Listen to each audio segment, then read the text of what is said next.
Hi, I'm Christine Cushing, and welcome to the Quarantine Kitchen. Thank you for joining me, where I share with you some fun, easy, feel-good recipes. Today we're going to go to Greece because I really feel like that Greek summer is calling me, and I'm going to make for you a tzatziki. We'll talk about how to make it. Maybe we'll do some Greek dancing. Who knows what's going to happen, but we're going to be together, and we're going to be having fun, and we're cooking. Step one is the yogurt. So what makes Greek yogurt Greek? What is Greek yogurt? That's the first step in our tzatziki. So I just bought a plain white yogurt, full fat, and I put it in a strainer with a cheesecloth for a few hours in the fridge. And what comes out, see that liquid in the bottom? This is what strains off the yogurt. So Greek yogurt is essentially strained yogurt. Now you can imagine this was about a liter or 4 cups of yogurt when it started, and that's how much water comes off that, right? So now I want to not use this water, and I got some beautiful homemade strained yogurt. Let me show you what that looks like inside.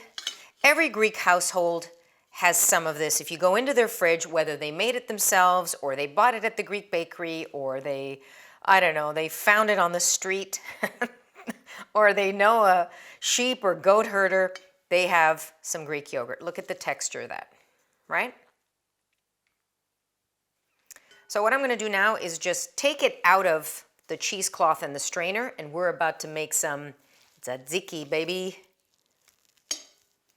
I want to show you that texture. Now, the longer you leave it, it's going to keep getting thicker and thicker. So for me, it doesn't, you can leave it overnight, but it will get super, super thick, and you'll just make less of it. Now, by the way, super amazing flavor, and definitely tangy. So this is cheesecloth that I use for this, and a strainer. If you don't have cheesecloth, you can certainly use a coffee filter. You can also use some fine paper towel. Okay, this is what cheesecloth looks like. I double it up. And then you need that in addition to the fine mesh strainer, otherwise it's all going to fall through. Now, what you don't want to use is toilet paper. Are you buying all the toilet paper to make Greek yogurt or to make tzatziki? That's what's happening. Don't use the toilet paper. Just use, a couple of those things that I suggested. So that's looking really good. Okay, so here is my beautiful strained yogurt. The other thing I want to mention, because we're talking about improv. Improv, sometimes you want to improvise, but okay, I'm getting some pushback from my toilet paper comments, but I think it's funny because what's everybody doing with the toilet paper already? I mean, stop buying it. Okay, so see, this is what happens when people just want to cut when they're not supposed to be cutting. We're rolling, we're going. Okay. So what I was saying before is if you're improvising, because we're in this time of improvisation, and you're going to the store, the one thing to look for in plain yogurt, or if you're just buying Greek yogurt, is make sure that your Greek yogurt doesn't have skim milk powder in it. Skim milk powder is added to yogurt to thicken it up. And what happens is it gets that chalkiness. So it's much better to strain it, but if you're going to buy just a Greek yogurt, make sure it doesn't have skim milk powder in it because it's going to give you that chalkiness. There, I got that out of the way. Now, next step, cucumber. English cucumber is the way to go. Less seeds, it's a sweeter sort of flavor. And really, I'm winging this in terms of the quantities. This is, again, a no recipe. You're going to have the full recipe below, but the English cucumber, probably for this amount, I don't think I'm going to use the whole thing. It's going to be way too much. And what I want to do is shred it on a box grater, basically. And I use the thicker side. If you go too thin, for me, it's just not the right texture. So I'm going to go on the thicker side. And we're going to do a little cucumber shredding.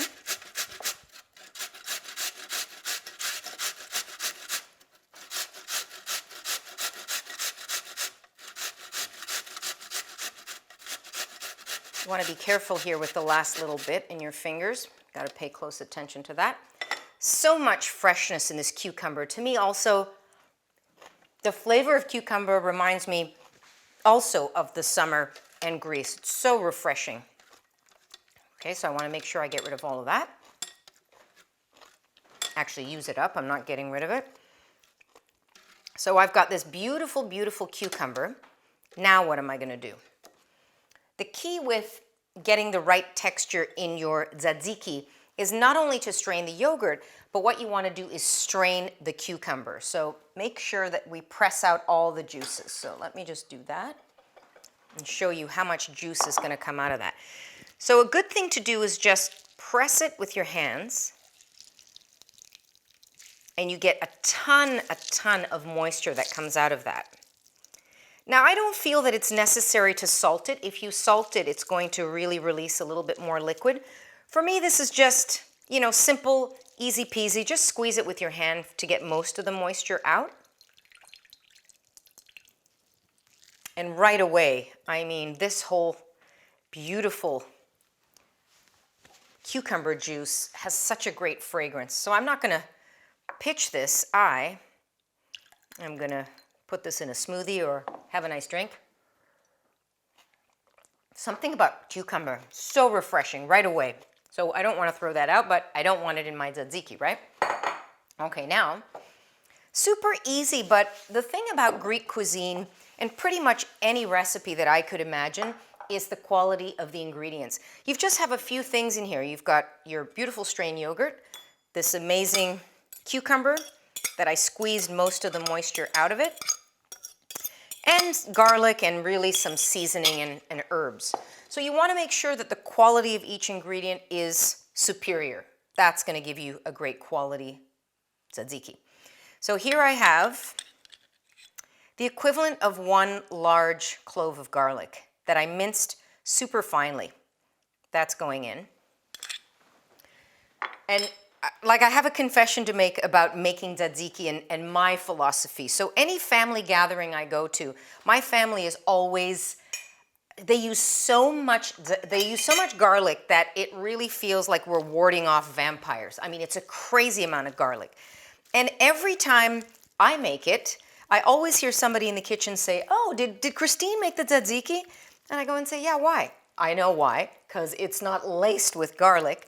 To me, it's about that balance. You want to taste the garlic. It's obviously, you know, a big part of this recipe, but it shouldn't be so aggressive. Okay, look at the silkiness there. Look at how that looks. And that's about that texture. You know, you want to have that glossiness. That's the straining of the yogurt and getting rid of the moisture and straining those cucumbers. Look at that silkiness. Gorgeous. Love it already. I can smell it already. Now, I just wanted to share with you that mincing of that garlic, because it is something that I do often. If you want to see how I did that, you want to check the aglio olio, the spaghetti aglio olio video that I did recently, and that'll give you the close-up of how I mince the garlic with my knife. Now, a little bit of salt, because you always want to season as you go, but not too much. A little bit of cracked black pepper going in. And the other thing that I love adding, and people are divided on this, is some fresh dill.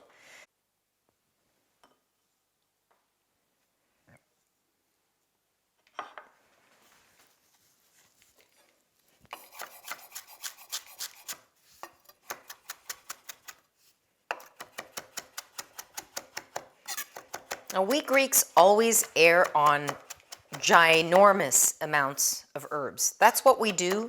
It's what we love. I can't even think of a recipe that doesn't have herbs in it. It's just, we love them. And they really can awaken any dish. Any dish. And here they're going to add that beautiful flavor. I would have to say dill next to oregano is the favorite all time. Like, this would be the all-time favorite Greek herb. So that amount is going to go in, but again, you don't like dill, don't put it in. You want mint, put it in, or you don't want any, you don't have to add any. This is just the way I love making it. Want to make sure we stir that up.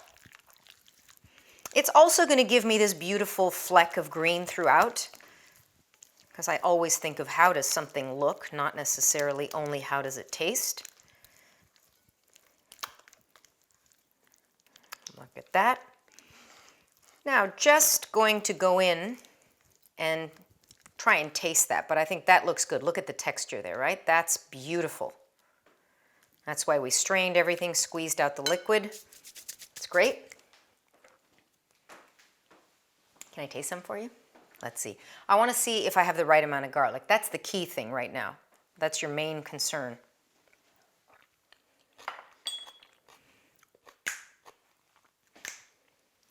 This is the Greek dance, right? If you go to any party with Greek people, this is what you have to do. If something is great, you just put your hands up in the air like this and just do a step together. They're going to adopt you right away. And then but the arms in the air though, that's what you have to do. Then you can take it to the next level. That's our just phase one of Greek dancing, because this is right on the money. Do I love it? I love it. It needs a little bit more salt, actually. I'm not going to add any more garlic. Because again, every time I spend a lot of time in Greece every year in the summer, it's perfect, the tzatziki. It doesn't have too much garlic. It's silky. It's absolutely gorgeous. So guess what we're doing now? We're going to the plate. And I wanted to again bring this fresh, beautiful, colored, summery plate to this, really to make it beautiful and uplifting. I'm going to go a flat plate this time.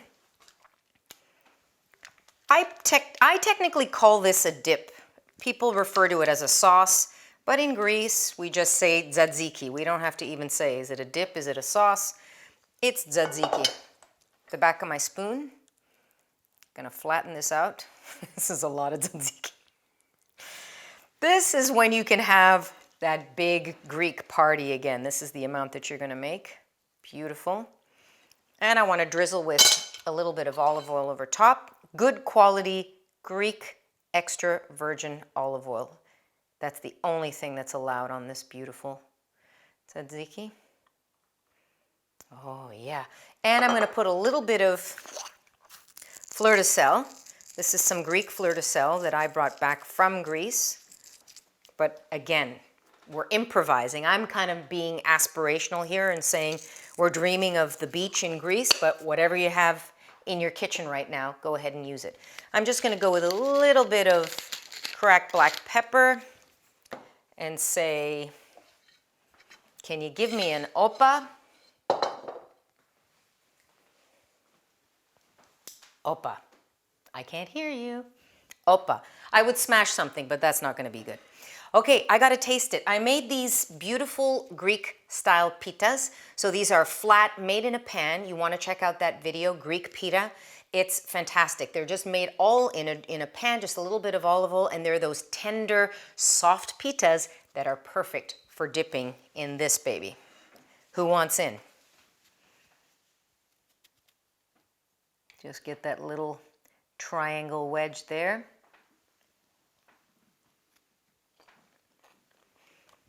Wow. I'm there. Not quite, but I'm very close to being there. What is it about tzatziki? It's probably the single most popular Greek recipe, next to souvlaki, I don't know, or pasticcio. I can't make up my mind, but this one is top the list. Thank you for hanging out with me in the quarantine kitchen. Please send me your requests, your thumbs up, your likes. Tell me what's happening in your kitchen. Soon we will be on the beach, smashing some glasses and eating tzatziki. Thank you. See you next time in the quarantine kitchen.